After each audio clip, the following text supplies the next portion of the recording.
teachers, parents, and all of my lovely friends. Assalamualaikum warahmatullahi wabarakatuh. Here, on my hand, there is an animal that is going to be the main character of our story today. Do you guys have a guess on what animal is this? Looks like a dolphin, isn't it? Well, in Indonesia, we call them as pesut mahakam.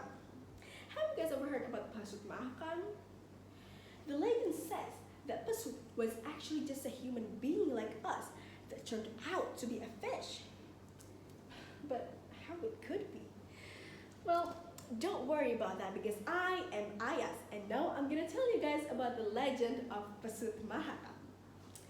Let the story begin with a long time ago.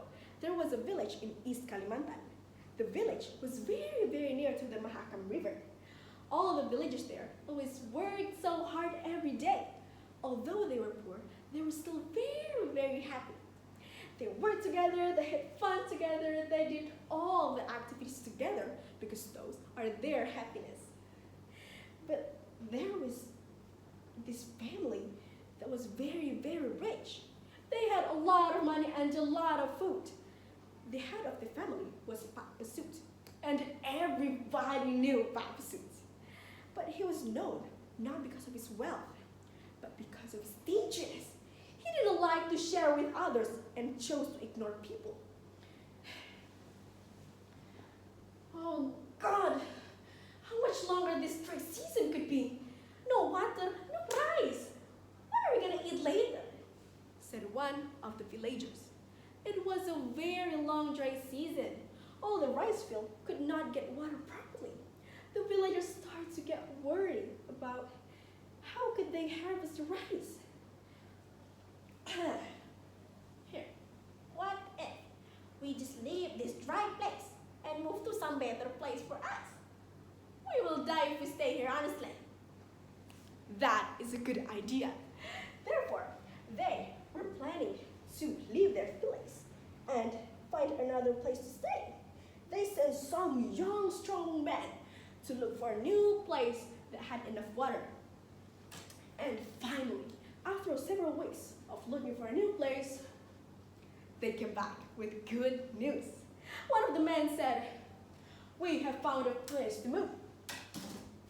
There was a waterfall there. It was enough for us to harvest our rice. All the villagers cheered happily. Water, water, and water. We're so happy. And although Pak Pesut was very stingy, the villagers still care of him. So some of them went to Pak Pesut to inform about their plan to move to the waterfall. One of them smiling wide and said, "Pak Pesut, we're here to tell you that we have a plan to move to the waterfall. Do you want to go with us? We can wait for your we can maybe help you or something like that." Going with you? No, I'll just stay here with my family. I am rich. I have everything my family needs, and we will survive by our own, not together, said Pak Pesut arrogantly. The villagers knew it was actually so useless to ask Pak Pesut to join them, so they all left him alone in the village. And when they arrived at the new place, they were so happy. Now they had enough water for the rice fields. In the meantime, Pak Pesut's family beginning to get worried. Oh no, this is how much rice left. What are we gonna do? Said the wife. The rice slowly was gone. It was in the morning when Pak Pesut's wife was cooking their last portion of meal. Suddenly, there was someone knocking on the door. Okay, who is that? Who is that? Is that the villagers that came to help us or something like that? Pak Pesut became so curious. So he then opened the door.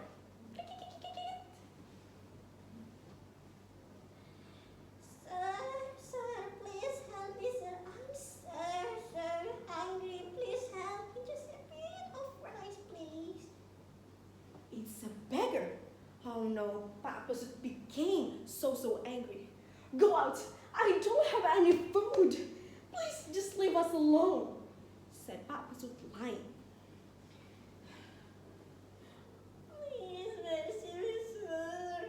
Please, I don't have any rice, Asked the beggar, crying. But Papasut ignored her and immediately told his family to eat the rice fast. Oh, but the rice is still hot, Papa. Mama's still cooking it. Our mouth will get burned by that. One of the child confused. Well, I don't care if you don't eat the rice now, or you will not get to eat ever again. Just eat the rice, please, said Papasut angry. So they all ate the rice, and their mouths were burning, and they needed drink, but there was no water there. So they rushed to the Mahakam River and jumped to the river. Then the beggar saw what they were doing. She then prayed to God, and amazingly, Papas's family slowly changed into a fish. The fish looks like a dolphin, and since then, everyone named it as Pasut fish. So that, my lovely friends, is the legend of Pasut Mahakam. Thank you so much for your attention. Bye-bye.